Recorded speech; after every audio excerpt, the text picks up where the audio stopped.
धीरूभाई अंबानी एक ऐसे व्यक्ति थे जो हाई स्कूल की शिक्षा भी पूरी नहीं कर पाए। गाठिया की रेहड़ी लगाने से लेकर पेट्रोल पंप पर तेल भरने तक का काम करना पड़ा। देश की सबसे बड़ी कंपनी रिलायंस इंडस्ट्रीज की नींव रखने वाले धीरूभाई अंबानी का जन्म 28 दिसंबर 1932 को हुआ।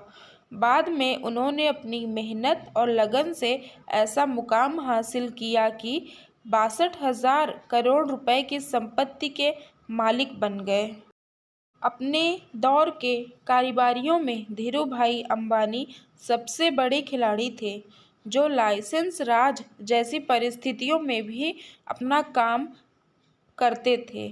8 दिसंबर 1932 को गुजरात के जूनागढ़ जिले के चोरवाड़ में उनका जन्म हुआ था। धीरूभाई अंबानी 4 भाई बहन थे। उनके पिता एक शिक्षक थे। धीरूभाई अंबानी का शुरुआती जीवन काफ़ी परेशानियों से भरा रहता था। धीरूभाई अंबानी के परिवार को हमेशा आर्थिक तंगी का सामना करना पड़ता था और इसी वजह से धीरूभाई अंबानी को अपनी पढ़ाई छोड़कर गाठिया बेचना पड़ा था। धीरूभाई अंबानी ने जब बिजनेस की दुनिया में कदम रखा तो न उनके पास पुश्तैनी संपत्ति थी, न ही बैंक बैलेंस। 17 साल की उम्र में पैसे कमाने के लिए धीरूभाई अंबानी साल 1949 में अपने भाई रमणीक लाल के पास यमन चले गए। यहाँ धीरूभाई को ए बस्सी एंड कंपनी के पेट्रोल पंप पर 300 रुपये प्रति माह की नौकरी मिल गई। कंपनी ने धीरूभाई के काम को देखते हुए उन्हें फिलिंग स्टेशन मैनेजर बना दिया। कुछ साल नौकरी करने के बाद धीरूभाई साल 1954 में भारत आ गए।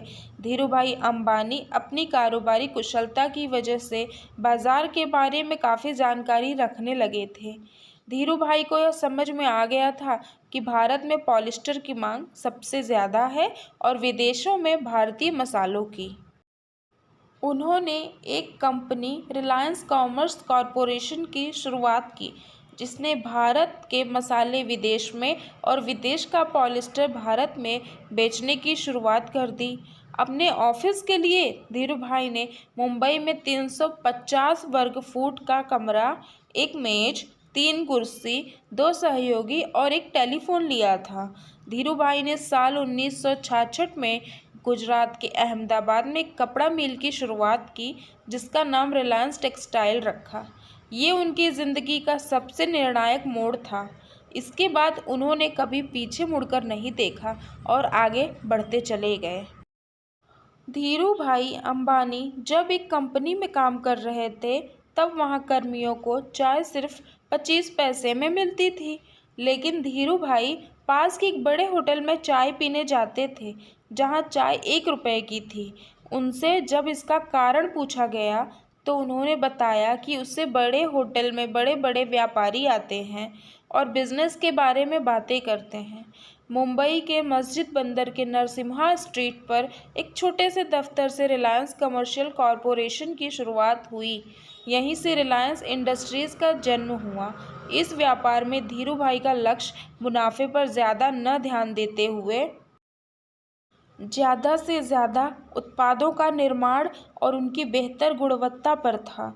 इस दौरान अंबानी और उनका परिवार मुंबई के भुवनेश्वर स्थित जय हिंद एस्टेट में एक छोटे से अपार्टमेंट में रहते थे। धीरूभाई कहते थे, जो भी यह कहता है कि वह 12 से 16 घंटे काम करता है, वह या तो झूठा है या फिर काम करने में काफ़ी धीमा है। साल 1966 में धीरूभाई ने विमल ब्रांड की शुरुआत की, जो कि उनके बड़े भाई रमणीक लाल अंबानी के बेटे विमल अंबानी के नाम पर रखा गया था। धीरूभाई अंबानी को पार्टी करना बिल्कुल पसंद नहीं था। हर शाम धीरूभाई अंबानी अपने परिवार के साथ बिताते थे। धीरूभाई अंबानी को ज़्यादा ट्रैवल करना भी पसंद नहीं था। विदेश यात्रा का काम धीरूभाई अंबानी कंपनी के अधिकारियों को देते थे। रिलायंस इंडस्ट्रीज के संस्थापक धीरूभाई अंबानी को जोखिम लेना पसंद था। धीरूभाई अंबानी किसी प्रोडक्ट का स्टॉक कर मुनाफा बढ़ाने के बारे में सोचते थे। साल 1977 में धीरूभाई अंबानी ने रिलायंस इंडस्ट्रीज की स्थापना की। धीरूभाई अंबानी ने अपने बिजनेस का नाम कई बार बदला।